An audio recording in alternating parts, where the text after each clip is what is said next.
இயேசுவில் அன்புக்குரியவர்களை, தவறை உணர்ந்து கொள் என்ற ஒரு தெளிவினை இறைவன் என்று சொல்லித்தர விரும்புகிறார். Know your mistakes.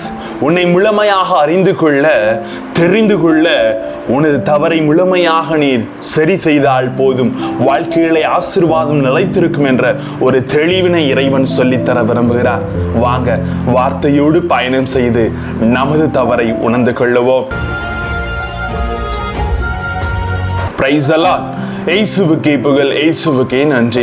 இறைவனின் அருட்கரமும் அருளாசீரும் உங்களோடு உங்கள் குடும்பத்தோடும் முழுமையாக தங்கிட உங்களை நான் வாழ்த்துகிறேன். அன்பில் இனியவர்களே, திருப்பாடல் 15:2 சொல்கிறது, மாசற்றவராய் நடப்போரே இன்னொரு நேரியவற்றை செய்வர், உளமாற உண்மை பேசுவர் என்று. இப்படி உண்மைக்கும் நேர்மைக்கும் நாம் நம்மையே பண்படுத்திக் கொள்ள, மாசற்றவர்களாய் வாழ்ந்திட நமது தவறை நாம் அறிந்து கொள்ள வேண்டும் என்பதை கடவுள் தெளிவுபடுத்துகிறார். ஏனென்றால்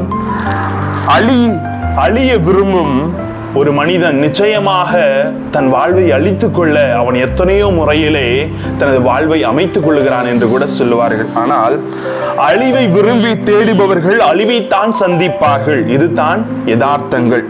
உலக வெளிப்புறத்தில் பளபளப்பாக மாயையாக காட்டும் விஷயங்கள் அழிவடி அடிப்படையாக கொண்டவை என்பதை மறைமுகமாக இன்றைய நற்செய்தியிலே கடவுள் சொல்லித்தர விரும்புகிறார்.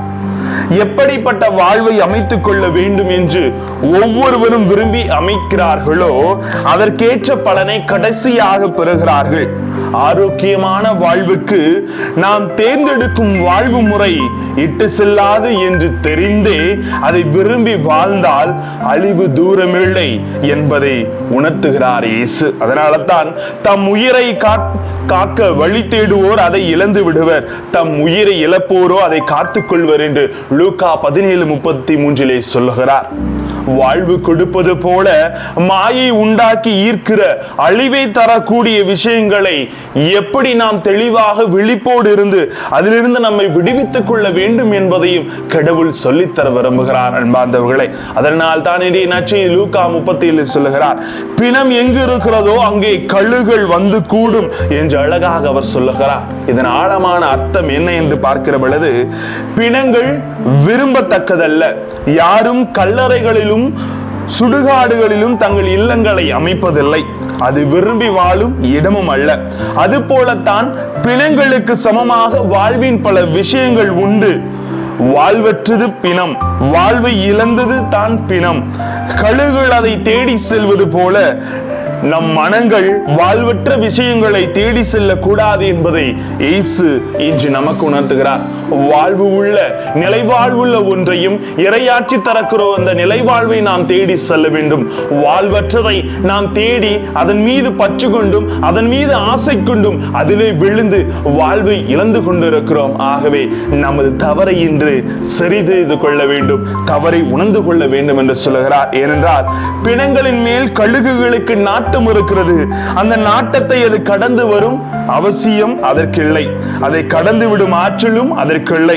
காரணம், பிணங்கள் அவற்றுக்குள் உயிர் காக்கும் இறை. அந்த பிணங்களை வைத்துதான் அந்த கழுகுகள் உயிர் வாழும். அதுதான் யதார்த்தம் இல்லையா? அதே போல நாமும் நம் உயிரை தக்க வைத்துக் கொள்ள சொகுசான, ரொம்ப அழகான, சிரமங்கள் எல்லாம் பாதையில் பயணிக்க உலகம் காட்டும் அழிவை அடிப்படையாக கொண்ட விஷயங்களை இறையாக கருதுகின்றோம்.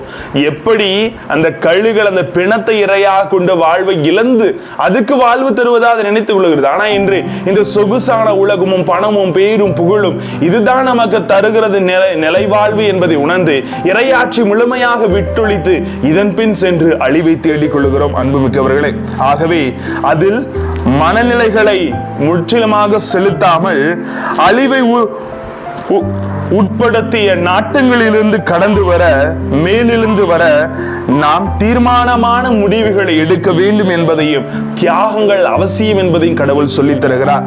இல்லையெனில் அன்று நோவாவின் காலத்திலும் லோத்துவின் காலத்திலும் அழிவை சந்தித்தது போல நாமும் நிச்சயமாக அழிவை சந்திப்போம்.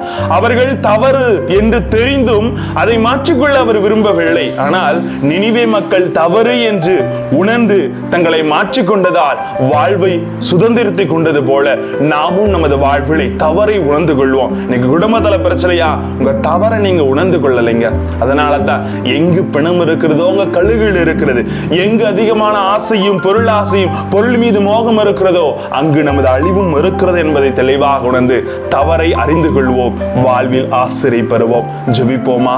அன்பே இறைவா, உமது இரக்கமும் அருள்கரமும் எங்களோடும் எங்கள் குடும்பத்தோடும் முழுமையாக தங்கிடவும் நாங்கள் எங்கள் தவறை உணர்ந்து இறையாட்சி பற்றி மேன்மையை அறிந்து கொண்டு என்னாலும் பிறருக்கு உதவும் கரமாக வாழ்ந்திட எங்களோடு தங்கும் ஆண்டவரே. Praise the Lord.